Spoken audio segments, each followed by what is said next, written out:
Let's talk about one of the biggest structures in San Francisco. In fact, let me rephrase that. This is probably the biggest single structure in San Francisco. I mean, this is enormous, guys. And this is actually a pretty big tourist destination. And we all know that the middle of downtown in San Francisco should be always packed with people, packed with shops, but it's actually super duper empty.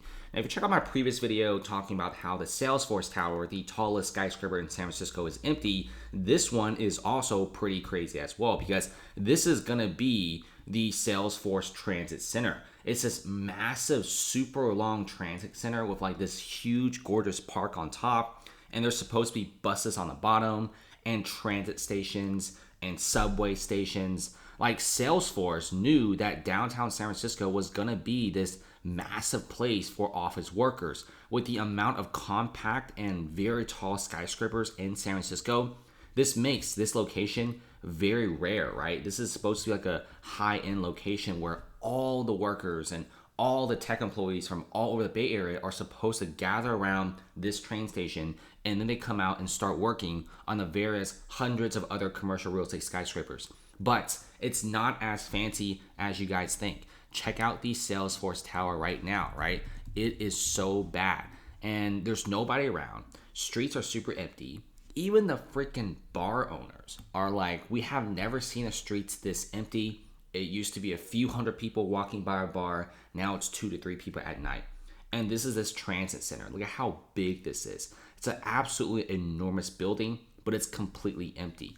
And I think the reason why it was empty was they found this tiny little crack in one of the areas and they shut down this whole building. And to this day, it's not even usable. I mean, sure, there's some usability, but it's pretty bad. Now, if you look at this Google Street View that was filmed back in March 2023, which was just like a few months ago, this is supposed to be an area in the daytime where office workers are packed shoulder to shoulder.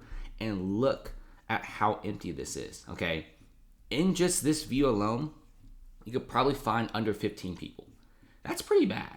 And this is supposed to be the center of downtown where everyone exits off these buses, where everyone leaves this massive transportation hub just to start working at these offices. But look at how empty these streets are. Even on Google Maps, even Google Maps is roasting San Francisco and showing off how empty the streets are. This is not packed, guys. This is supposed to be like filled with hundreds of people, and cars in all directions should be stuffed with traffic. But no, most of these office buildings are completely empty. Now look at this. Okay, when is the next time will be used a lot? There's no people. San Francisco's $2.2 billion transit center by Salesforce is pretty much useless at this point.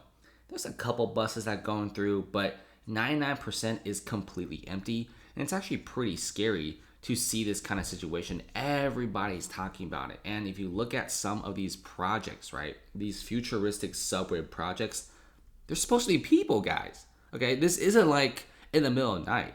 This is like rush hour. And where are the people? There's nobody here. It's just deserted. I mean, you might see a couple people here and there, but nobody's taking this at all. This is just terrible. And this is pretty much San Francisco in a nutshell. If you kind of see the transportation in the Bay Area being like this empty, and considering that this is actually a very new subway station, this city is pretty screwed up. Now let me check out 2 videos for you. One of them is the Salesforce Transit Center. This right here, you can see how empty this is. A transit center being this empty. If you give me this picture or this video here, I probably think it was filmed during the pandemic. And then check out Tokyo's, right? Tokyo's transit center is vibrant. There's people walking around. And remember, this isn't even like their biggest transit center. This is kind of like their mid-sized transit centers. This isn't like the Salesforce one where it's supposed to gather all the employees around the Bay Area to this location. And how this transit center on the right, is very small, and the one on the left in San Francisco is very big. Remember, the Salesforce one is also supposed to be a tourist location as well, with the, open air gardens on the top and also the stores inside the building. But the stores inside the building, as you can see, they're all pretty vacant. And this is pretty bad considering that Salesforce has already spent a lot of money building the Salesforce Tower, which is over 50% empty.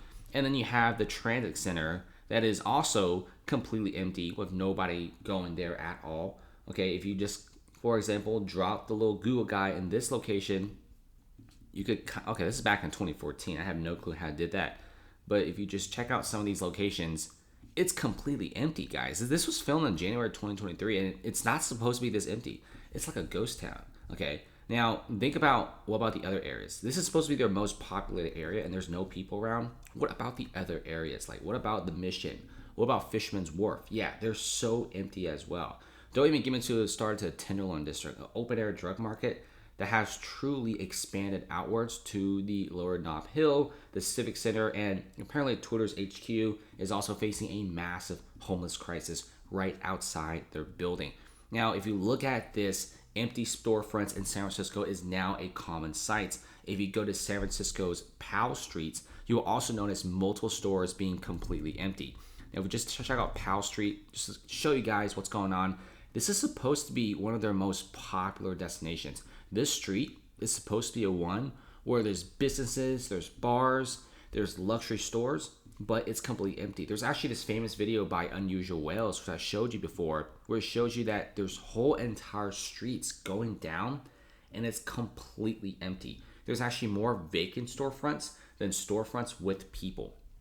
Now, I know a lot of you guys are probably going to be saying, oh, this is what you get for voting whatever at San Francisco, okay? This is what the voters get. But remember, a lot of small business owners, okay, they're the ones suffering the most.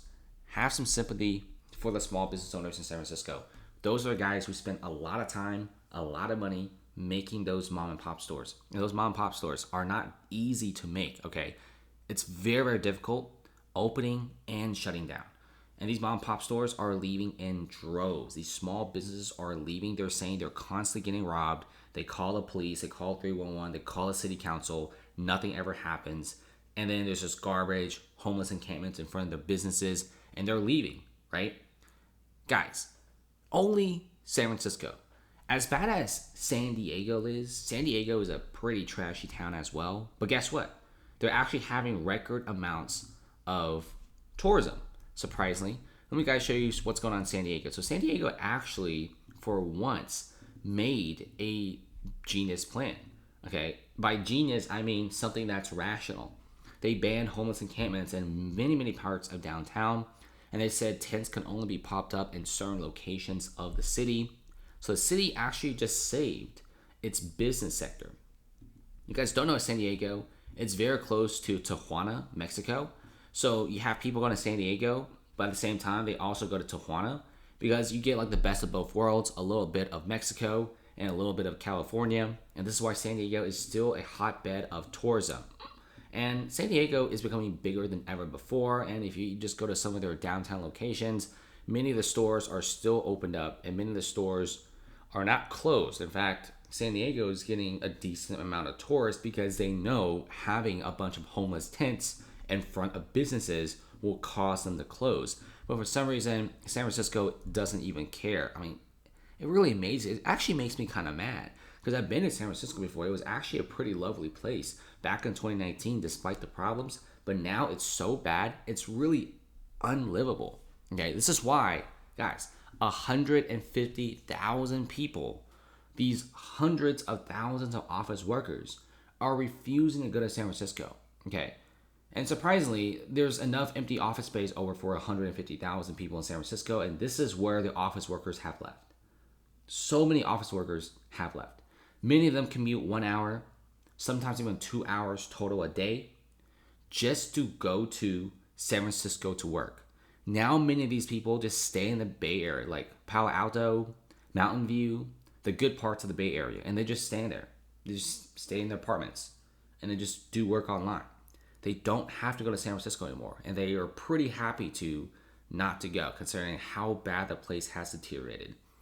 And look at on the right, price for prestigious Nob Hill penthouse has dropped by a third. That's crazy. Several first world cities are having real estate prices going up, let alone going down by 33%, and nobody wants that. Nobody wants that Nob Hill penthouse with a couple tents outside. So San Francisco is really screwed. Not sure how the city is supposed to recover from this, but I can tell you for sure, the city is not feeling well at all.